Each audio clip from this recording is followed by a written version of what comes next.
Look, if you know what you want to do, then nobody can stop you. Whether it's creating content, posting it on YouTube, on TikTok, or wherever.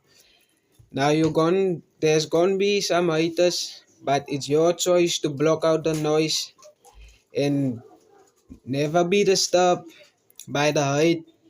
Just do you, create your content, post it, just love your life and don't care about the hate because at the end of the day, there will always be someone that will be hating on you. So, create the content, post it. It's your life. Don't give a fuck. Block out the noise. And yeah, so you shouldn't be caring about the hate, the judgment, other people's opinions. So, do you, I advise you to create your content, post